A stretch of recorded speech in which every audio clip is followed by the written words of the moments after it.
بسم الله الرحمن الرحيم الحمد لله رب العالمين والصلاة والسلام على رسول الله صلى الله عليه وسلم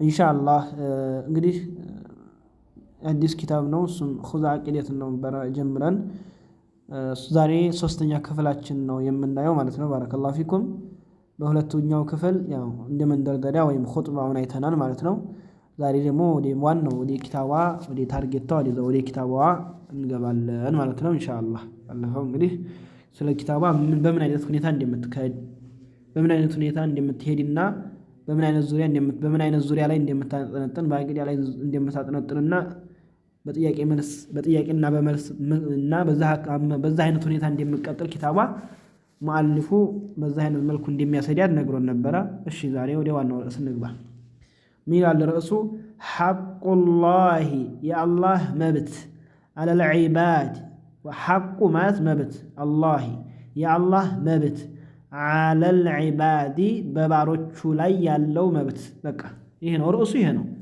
ይሄ እንደ ርዕስ ነው ሐቁላህ የአላህ መብት የአላህ ግዴታ على العباد በባሮቹ ላይ ያለው መብት ያለው ሐቅ ያለው ግዴታ ይላል ርዕሱ ከዛ እንግዲህ በዚህ ርዕስ ውስጥ ብዙ ነገሮች ይካተታሉ ማለት ነው የርዕሱ ግን የሚለው ሐቁላህ የአላህ መብት አለል ዒባድ በባሮቹ ላይ ያለው የአላህ መብት እኛ መብት አለን አላህ መብት አለው ማለት ነው ኢንሻአላህ ወደፊት እንደሚመጣው እንነገራል ማለት ነው እና ሚላል እንግዲህ የዚህ ኪታብ ሆነ ሌሎችም ቦታ ሊኖር ይችላል ሲን የምትል ምልክት ያስቀምጣል ከዛ ደግሞ ጂም የምትል ምልክት ያስቀምጣል ሲን የምትል ምልክት መኖር ማለት ሱአል ማለት ነው ያው እያሳጠሩት ነው እንጂ ሱአል ነው የኖረው ሲን እየረጓታል ሱአል ሲን ቁጭ ትላለች ማለት ነው ስለዚህ ሲን ተቀመጠች ማለት ሱአል ማለት ነው ጥያቄ እንደ ማለት ነው እቺ ደግሞ አንደኛው ጥያቄ ሱአሉል አወል ማለት ነው አንድ ቁጥር ቁጭ ማለቷ የመጀመሪያው ጥያቄ እንግዲህ ኪታባቸውን በዚህ ነው የጀመሩት ማለት ነው ሲን ማለት ሱአል ነው አንድ ቁጥር ደግሞ ያው አወል ነው የመጀመሪያው ጥያቄ ሊማዛ ለምንድነው خلقنا የፈጠረን አላህ Subhanahu Wa Ta'ala እኛን የፈጠረን ለምንድነው ሊማዛ ለምንድነው خلقنا الله እኛን የፈጠረን خلق የፈጠረን ናማት እኛን እንደማለት ነው አላህ እኛን የፈጠረን ለምንድነው ሊማዛ ለምንድነው ለመሆኑ ዓላማ አለን የተፈጠርንበት መቼም የሆነ ዓላማ አለና ለምንድነው እኛ የተፈጠርንበት ይሄን ካወቅ ለዛ ለተፈጠርንበት ዓላማ ቀጥ ለጥ ብለን እንቆማለን ማለት ነው ስለዚህ ጥያቄ ጠየቁ ሱአል ጥያቄ ሊማዛ ለምንድነው خلقنا የፈጠረን እኛን አላህ እኛን የፈጠረን ለመሆኑ ለምንድነው አሉና ጂም ማለት ደግሞ ጀዋብ ማለት ነው ጂም ማለት ጀዋብ ማለት ነው በእሱም ታጥሮ በጂም ቅርጽ ቁጭ ትላለች ማለት ነው አንድ ቁጥር መቀመጣ ደግሞ የአንደኛው መልስ ማለት ነው ጂም ማለት ጀዋብ መልስ ማለት ነው አንድ ቁጥር መቀመጣ ደግሞ የአንደኛው መልስ ያንኛው ጥያቄ መልስ እዛ ጥያቄ ጠይቀው ነበር የጥያቄ ምልክት ራሱ ቁጭ ትላለች ኪታቡ ላይ ማለት ነው خلقنا ፈጠረን የፈጠረንማ ለምን የፈጠረን ከተባለ خلقنا እኛን ፈጠረን ሊናዕቡደሁ እንድንገዛው እንድናመልከው ነው የፈጠረን ወላ ኑሽሪከ እንዲያናጋራ ቢሂ በሱ ሸይአን ቅንጣትን የሚሆን ሸይ እንደው ምንም ነገር ብትሆን በሱ እንዲያናጋራ ነው የፈጠረን ወላ ኑሽሪከ እንዲያናጋራ ነው ቢሂ በሱ ሸይአን ቅንጣትም ነገር ትሆን በሱ እንዲያናጋራ ነው የፈጠረን ማጋራት ማለት ለአላህ ሊሰግድ ይችላል ለአላህ ይጾም ይችላል ለአላህ ዒባዳ ያደርግና ከዛ በጎን ደግሞ ለጌታ ሸየ ሊሆን ይችላል ለመርስይ ለጌትይ ለጫልይ ለዒሳ ለጂኑ ለዲንጋው ለታቦቱ ለተለያየ አምልኮት ሊያደርግ ይችላል ይሄ ሽርክ ማለት ይሄ ነው ማጋራት አላህን ከሌላ ጋር አጋራው ማለት ይሄ ነው ወላ خلقنا እኛን ፈጠረን ሊናዕቡደሁ ልንገዛው እሱን ልንገዛው ሊናዕቡደ ልናመልክሁ እሱን ማንን አላህ Subhanahu Wa Ta'ala ማለት ነው የፈጠረን ለዚህ ነው አንድ ልንገዛው ብቻም ሳይሆን ወላ ኑሽሪከ ላናጋራ ቢሂ በሱ ላይ ሸይአን ቅንጣትን ማንም ይሁን ማን ወላ ነቢዩ ሙርሰል ወላ መለኩ ሙቀረብ የተላከም ነቢይ የሚሆን ቅርብ መላእክት እነ ጅብሪልን የሚሆን ላናጋራ ነው። በቃ ይሄ ነው የተፈጠርንበት ዓላማ። አንድና አንድ የተፈጠርንበት ወደዚች ወደ ምድር የመጣንበት እኛ የተፈጠርንበት ዓላማ ለምንድን ነው ከተባለ ለዚች ነገር ነው። በቃ ሱብሃንአላህ። እንግዲህ ኪታቡ መጀመሪያ እዛ ኹጥባው ላይ ሲነግረን ትናንትናው ደርሳችን ላይ ምን ብሎን ነበረ? ጥያቄ የተሞላች ናት። ባይሆን ኡጂቡ ዐለይሃ መልስ ሰጣለሁ ብሎ ነበር። ይሄው መለሰ። ኸለቀና ፈጠረን ሊነዕቡደሁ ልናመልከው ወላ ኑሽሪከ ቢሂ ሸይአ በሱ ምንም አይነት ቅንጣት ላናጋራ ብሎ መለሰ። ግን ምን ብሎ ነበረ? መዓ ዚክሪ ደሊል መረጃን ከመጥቀስ ጋራ መረጃን ከማውሳት ጋራ ብሎ ነበረ። ይኸው ሚነል ቁርአኒ ከቁርአንና ወል ሐዲስ ከሐዲስ ብሏል። መረጃን መጥቀሰው ብሎ ነበር። ይኸው ወደሊሉ አላያችሁት? ዝም ብሎ ዝም ቢል አላህ የፈጠረን እኛን ለመገዛን ነው አለን። ይኸው መልስ ሰጠን እኮ እሱ ራሱ። አሁን ይሄ መልሱ ትክክል ላለመሆኑና ለመሆኑ ጥርጣሬ ይገባን ነበር። ውስጣችን እርካታ አያገኝም በዚህ ብቻ ዝም ቢልም ማለት ነው። ያችሁት ሊነዕቡደሁ ወላ ኑሽሪከ ቢሂ ሸይአን የፈጠረን ብሎ መረጃ ከቁርአን ከሐዲስ ባያመጣልን ኑሮ ይሄ መልስ ትክክል ለመሆኑ የሆነ ውስጣችን ሰላም አያገኙ ነበር። ግን ምን አለ? ወደሊሉ ማስረጃው ቀውሉሁ ተዓላ ከፍ ያለው የአላህ ሱብሓነሁ ወተዓላ ንግግር ነው። ፊ ሱረቲ ዛሪያት ሱረቱ ዛሪያ ላይ እንዲህ ይላል አላህ ሱብሓነሁ ወተዓላ ወማ ኸለቅቱል ጂነ ወልኢንሰ ኢላ ሊያዕቡዱን። አያችሁት? አላህ ሱብሓነሁ ወተዓላ ምን ይላል? ፊ ሱረቲ ዛሪያ ወማ ኸለቅቱ አልፈጠርኩም አለ አላህ እኔ አልፈጠርኩም አልጅነ አጋንንቶችንም አልፈጠርኳቸውም ወልኢንሰ የሰው ልጆችንም አልፈጠርኳቸውም ኢላ ቢሆን እንጂ ሊያዕቡዱኒ እኔን እንዲገዙኝ እኔን እንዲያመልኩኝ ቢሆን እንጂ ለሌላ ዓላማ ሌላ ነገር እኔ አልፈጠርኳቸውም ይላል። የፈጠረብን ዓላማ በቃ ይሄ ነው ተነገረ ማለት ነው። ሚነላህ ወማ ኸለቅቱ አልፈጠርኩም አልጂነ አጋንንትንም ወልኢንሰ እንዲሁም የሰው ልጆችንም አልፈጠርኳቸውም ኢላ ሊያዕቡዱኒ እኔን በብቸኝነት ሊገዙኝ እንጂ ለሌላ ዓላማ ሲጄ አልፈጠርኳቸውም ይላል አላህ ሱብሓነሁ ወተዓላ። እዚህ ጋር ግን ጥያቄ ሊነሳባቸው ይችላል።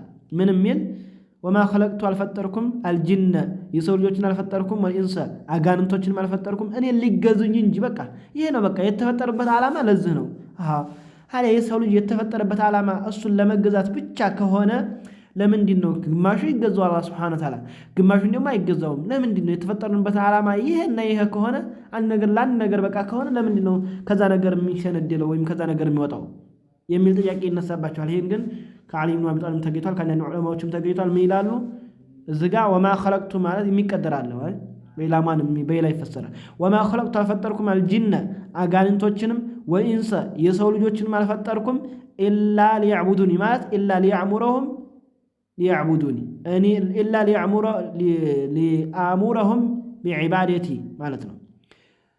የሰው ልጆችንም አልፈጠርኩም ጅኖችንም አልፈጠርኩም ኢላ ሊያዕቡዱኒ ማለት እኔን እንዲያመልኩኝ ላዛቸው እንጂ በቃ እኔን እንዲያመልኩኝ ላዛቸው እንጂ ሌላ አልፈጠርኳቸውም። ሊአሙረሁም አያችሁት? ሊአሙረሁም ይቀደር ነው። እኔን እንዲገዙኝ ላዛቸው እንጂ ሌላ አልፈጠርኳቸውም። ይሄ በተቀደረ ጊዜ ደግሞ ክክ ይላል። ከዛ በኋላ አዞናል አላህ። ከዛ ውስጥ ትእዛዙን ይፈጽማል ያልፈጸማል። ይሄ ትሁን ጥያቄ ይነሳል። ግን ለኢባዳ እሱን ለመገዛት ብቻ ነው የተፈጠረው ካለ ግን እንዴት ታዲያ ግማሾቹ አላህን የሚወነጅሉ ሆነ የሚል ጥያቄ ይነሳባቸው ነበር። ያ እንዳይነሳ ኢላ ሊያዕቡዱን ማለት እኔን እንዲያመልኩኝ እኔን እንዲገዙኝ እኔን በብቸኝነት እንዲያመልኩኝ ላዛቸው እንጂ ለሌላ ዓላማ ይዤ ለሌላ ዓላማ ለሌላ ታርጌት ለሌላ ጉዳይ አልፈጠርኳቸውም ይላል። ስለዚህ አያችሁት? በቁርአንም መልስ ሰጡን ማለት ነው። እንግዲህ የውስጡ ምንም አይነት ጥርጣሬ አይገባውም። ለምን ተቁርአን ነው መልስ የመጣው። ሌላው ደግሞ አሁን ይሄ ከቁርአኑ የተነገረን ኢላ ሲሐሐቲል ጀዋቢ መልሱ ትክክለኛ ለመሆኑ ነው። ኢላ ሲሐሐቲል ጀዋቢ መልሱ ትክክል ለመሆኑ ምንም አይነት ጥርጣሬን ውስጡ ረካታ እንዲያገኝ ምን ብሎ ነበረ? ተቁርአንና ተሐዲስ መረጃን አመጣለሁ ብሎ ነበረ። ይሄው ከቁርአን አመጡልን ማለት ነው። ስለዚህ ይሄንን እንደዛ አድርጋችሁ መቀደራችሁ እንደዛ አይነት ኢላ ሊዕቡዱኒ ማለት እኔን ሊያዙኝ እንጂ ለዓላማ አስይዤ አልፈጠርኳችሁም የሚለውን ካላረጋችሁበት ትንሽ ይጠናል ማለት ነው። ያ ጥያቄ ይፈጠርባችኋል። እሱ ምንድነው? አዲ አላህ ለእንደዚህ ፈጥሯቸው ሳለ ለምንድን ነው ግማሹ የሚያመልኩት ግማሹ ደግሞ አላመልክም ያሉት የሚለው ጥያቄ ይፈጠርባችሁ ነበር። በዚህ ትመልሱታላችሁ። ይሄን በዚህ ጨረስን ማለት ነው። ሌላው እንግዲህ አንድ ከቁርአን ነው መረጃ ማመጣው፣ ሁለተኛ ከሐዲስ ብሎ ነበረ ሙአሊፉ። ከሐዲስም ሊያመጣለን ነው። ወቀውሉሁ ሌላ መረጃ ትላላችሁ። ወደሊሉ ቀውሉሁ ተዓላ እንዲያለው ወደሊሉ አሁንም ደግሞ ሁለተኛ መረጃ ቀውሉሁ ንግግር ነው። ሰለላሁ ዐለይሂ ወሰለም የነብዩ ዐለይሂ ሰላቱ ወሰላም ንግግር ነው። ምን አሉ ነብዩ ዐለይሂ ሰላቱ ወሰላም? ሐቁላሂ የአላህ መብት አለል ዒባድ በባሮች ላይ ያለው መብት ያለው ግዴታ ያለው ሐቅ አያዕቡዱሁ ሊያመልኩት ነው ሊገዙት ነው። ይሄ መብት አለው። መብት ይጠበቅልን እንላለን እንኳ ይሄ እንግዲህ የአላህ መብት ነው። የአላህ መብት ለሰው መብት አይሰጥም። ሐቁላህ የአላህ መብት አለል ዒባድ በባሮቹ ላይ ያለው መብት አያዕቡዱ ሊያመልኩት ነው። እሱን ብቻ ሊያመልኩት ነው። ወላ ዩሽሪኩ ላያጋሩ ነው። ቢሂ በሱ ሸይአን ቅንጣትም ነገር ላያጋሩ ነው። በቃ ይሄ የማን መብት ነው? የአላህ ስብሓንሁ ወተዓላ መብት ነው ማለት ነው። የአላህ ስብሓንሁ ወተዓላ ምንድን ነው? መብት ነው። ምን አሉ? ሐቁላህ አላህ መብት አለል ዒባድ በባሮች ላይ ያለው መብት አያዕቡዱሁ ሊገዙት ነው። ወላ ዩሽሪኩ ቢሂ ሸይአን በሱ ቅንጣትም ላያጋሩ። ይህ ግን ሐዲሱን ቆርጦ አንጦት ነው እንጂ ረጅም ነው ሐዲሱ። የሙዓዝ ብኑ ጀበል ሐዲስ በመባል ይታወቃል ረዲየላሁ ተዓላ አንሁ። እና ሙዓዝ ምን ይላል? ቃል አለ ሙዓዝ እንደ ሙሉ ሐዲስ ስነግራችሁ ማለት ነው። ኩንቱ ነበርኩኝ ሪድፈ ነቢይ ሰለላሁ ዐለይሂ ወሰለም አላ ሒማር በአህያ ላይ በሆነ አህያ ላይ እንደውም በአህያ ላይ ከኋላ ተፈናጥጬ ነበር አለ። ነቢዩ ጋልበው አህያ ጋልበው እሱም ተኋላ ተፈናጦ ማለት ነው። ከዛ ይህርን እያለ ከኋላ ሁኔ ፈቃለ ያ ሙዓዝ አንተ ሙዓዝ አሉት። ሀል ተድሪ ለመሆኑ ታውቃለህን? መሐቁላህ የአላህ መብት አላ ዒባድህ በባሮቹ ላይ ያለው መብትና ወመሐቁል ዒባድ የባሮቹ መብት ምን እንዲሆነ አላህ በአላህ ላይ ያላቸው መብት ምን እንዲሆነ ታውቃለህን ብለው ጠየቁት። ከዛ ሙዓዝም ቁልቱ አዴብ ነው በቃ እንደዚህ የዛ ጊዜ ዘመን አልወሕይ ሲሆን አዴብ ነው። ምን አለ? አላህ ወረሱሉ አዕለም አላህና መልእክተኛ ይወቁ አለ። የዚህ ጊዜ ነቢዩ ዐለይሂ ሰላቱ ወሰላም ምን አሉት? ፈኢነ ሐቀላሂ የአላህ መብት አያችሁት፣ ሐዲሱ እዚህ ነው የሚገናኘው። ግን ቆርጦ ለዚህ መረጃ የሚሆነን ይቺ ስለሆነች ከዛ ውስጥ ይችን ቆርጦ አመጣት እንጂ ሙሉ ሐዲስ ይሄ ነው። የአላህ መብት አያዕቡዱሁ ሊያመልኩት ነው። ወላ ዩሽሪኩ ላያጋሩ ነው። ቢሂ በሱ ሸይአን ቅንጣትን ይሄ የአላህ መብት ነው። የሰዎች መብት ደግሞ ወሐቁል ዒባድ የባሮች የሰዎች መብት ደግሞ አላህ በአላህ ላይ ያላቸው መብት አላ ዩዐዚበ ላይቀጣ ነው። መን ላ ዩሽሪኩ ቢሂ ሸይአ በሱ የማያጋራን ላይቀጣ ነው። በሱ ምንም ቅንጣት ሽርክ የማያጋራን ሰው ላይቀጣ ይሄ የባሮች መብት ነው። የአላህ መብት ደግሞ በሱን ብቻ ሌላ ሳይጨምሩ ሊገዙት ነው ብለው ነብዩ አለይሂ ሰላም መለሱለት ማለት ነው። የዚህ ጊዜ እንደዚህ ብለው ሲመልሱለት በጣም ደስ አለውና ሰዎቹን ላበስራቸው እንጂ ሰዎችን ላስደስታቸው እንደዚህ ብዬ አላቸው። ማለት በሱ ላይ የማያጋራጅ ማለት ምንም አይነት ቅጣት እንደማይቀጣው ላበስራቸው ላስደስታቸው እንዴ አላቸው። የዚህ ጊዜ ታው አሉት። ማለት ይመካሉ በዚህ ላይ አረኔ ችግር የለም ብለው ሌላ ስራ አይሰሩምና ተዋትን ገራቸው አሉ ነብዩ አለይሂ ሰላም። ከዛ በኋላ ተናገረ ወንጀል ፈርቶ ነው የሚሉት። ሐዲሱ ሙሉ ይሄ ነው እና ኢንሻአላህ ይሄን ይመስላል ሐዲሱ። እንግዲህ በሐዲስም በቁርአንም ይሄው መጣልን ማለት ነው። የተፈጠርንበት ዓላማ አንድና አንድ በቃ አላህ ልንገዛና በሱ ላይ ምንም ቅንጣትም ላናጋራ ነው የተፈጠርነው ማለት ነው። ኢንሻአላህ እዚህ ነው የምናቆመው። መስማት ብቻ እንደ ደገም አደርግላችኋለሁ። እሺ ሐቁላህ የአላህ መብት አለል ዒባድ በባሮቹ ላይ ያለው መብትና ግዴታ። ሲን ማለት ሱአል ጥያቄ። السؤال الأول የመጀመሪያው ጥያቄ لماذا ለምንድን ነው خلقنا እኛን የፈጠረን አላህ ስብሓነሁ ወተዓላ እኛን የፈጠረን ለምንድን ነው?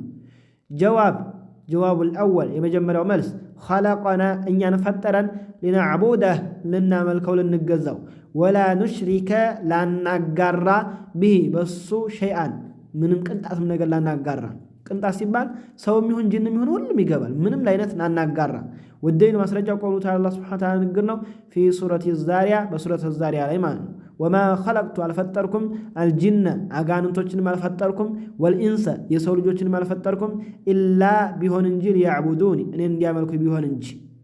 ወቀውሉ ሰለላሁ ዐለይሂ ወሰለም ነቢዩ ዐለይሂ ሰላም ማለታቸው ነው ሚላሉ ነቢዩ ዐለይሂ ሰላም ወቀውሉሁ ነቢዩ ማለታቸው ነው። ምን መረጃው ሁለተኛ ሌላ መረጃው ደግሞ ወቀውሉሁ ማለታቸው ነው መረጃው ብላችሁ ፈስሩ። ሐቁላህ የአላህ መብት አለል ዒባድ በባሮቹ ላይ ያለው መብት አያዕቡዱሁ እሱም ብቻ ሊገዙት ነው። ወላ ዩሽሪኩ ላያጋሩ ነው። ቢሂ በሱ ሸይአን ቅንጣትም ነገር ላያጋሩ ነው። ሙተፈቁን ተጋጥሞበታል አለይህ በዚህ ሐዲስ ላይ ሙተፈቁን አለይህ ከተባለ የሚፈለገው ማንና ማን ነው? ቡኻሪና ሙስሊም ነው። ሙተፈቁን ተስማምተዋል አለይህ በዚህ ሐዲስ ላይ ተስማምተዋል ማናማ ቡኻሪና ሙስሊም ውስጥ አለ ማለት ነው። ይህ ሐዲስ ኢንሻአላህ ለዛሬ እዚህ ይበቃናል። ኢንሻአላህ ጨመር እያደረግን ሄዳለን። ሪከርድ ስንረዘም ወደ 16 ደቂቃ ደርሷል። ተሳስፋ መሰለኝ ኢንሻአላህ ጀዛኩሙላሁ ኸይረን እዚህ ይበቃናል ማለት ነው።